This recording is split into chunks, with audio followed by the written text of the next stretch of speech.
Discourse over this new album by Kendrick has been pretty interesting, I gotta say. I've seen like mad takes saying this is some of his best work or this is some of his weaker albums. Though I think collectively there has been like a consensus saying that this album was an album, a record that was kind of needed in his discography. And then we get some takes like from people like Jasmine on Twitter. And Jasmine says, and I quote, I don't care what y'all say, I can't get with that boring music Kendrick Lamar be putting out.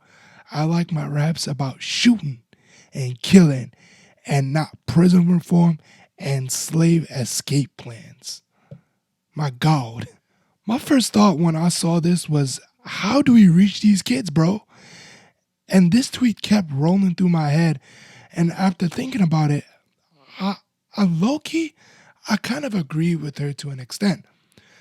A lot of the replies to this tweet were saying this girl crazy, or how she doesn't know real music, or that this generation doesn't know what real music is. But after thinking about it, Mr. Morale and the Big Steppers is an intimate album, let's be honest, with discussions of more mature topics. I'm probably playing 2 songs max off the record that I'm playing with my guys on Ox. If I'm in her position and I see this album dropped and I'm used to listening to Young Boy and NLE Choppa, I'm deadass saying this album boring as hell. This isn't producing fun bangers like Good Kid, Mad City.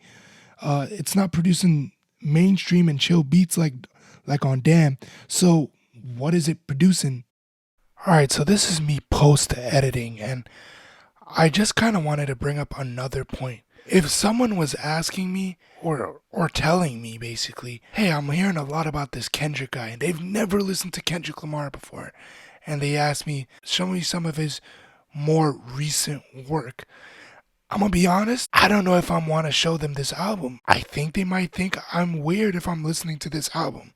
I don't think they'll be able to get into Kendrick off of just this album alone. For me personally, I know it's producing, but to this woman, she probably doesn't know and probably don't care. And I don't need Kendrick D-Riders who are becoming more prevalent as of recent to bring hate to this person. I love Kendrick's music, but if someone who clearly doesn't understand the topics he presents says it ain't for them, what am I supposed to do at that point? Shame them? Is there a conversation to be had for Jasmine's taste in rap?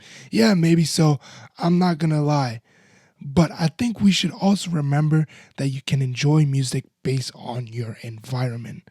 If she lived in an environment where all she heard was how the rapper was shooting his ops, I'm not going to be surprised if that's what she gonna want to be listening to. They're not gonna want to listen to Kendrick saying how his auntie is a man now. And with this post, it also kind of brings out the toxicity in, music in general right now and the stances people have on music.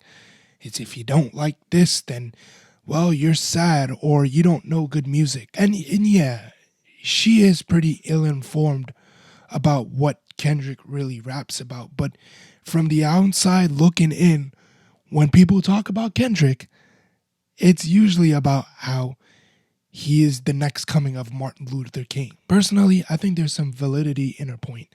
I think what she's trying to come across is saying, hey, I don't need to be hearing all this lyrical shit and him talking about how we've been enslaved for the past 20 years still mentally as a black race.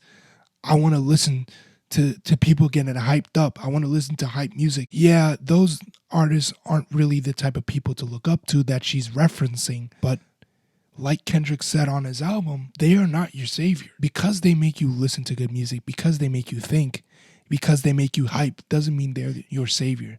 It doesn't mean that you have to follow them to the T. And a lot of y'all responses to how people have kind of taken this album, saying that, it's not really one of their favorites, they don't really understand it. A lot of y'all have been really toxic. Super, super toxic. That just goes to show, why would they actually really want to listen to this person if their fans are acting really terrible? Kendrick isn't a god. Kendrick isn't on a higher pedestal than everyone. And that's what he's been trying to point out. And yet there are people right now that are still trying to do that after listening to this album. It's weird and I don't understand it. Again, and this is me from the future one more time. Kendrick literally made it so easy for y'all to understand.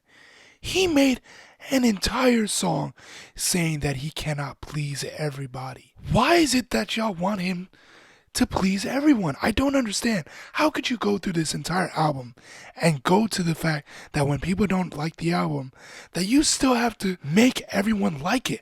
I don't get it. It's like y'all didn't even listen to the album. Personally, I'm actually a big fan of Miss Morale and the Big Steppers. I just kind of wanted to bring up this as a talking point and as something that needed to kind of be brought up after the release of this album because a lot of people didn't really see it as Kendrick's best work. But I want to hear y'all thoughts in the comments. Y'all think she's dumb or is her point valid?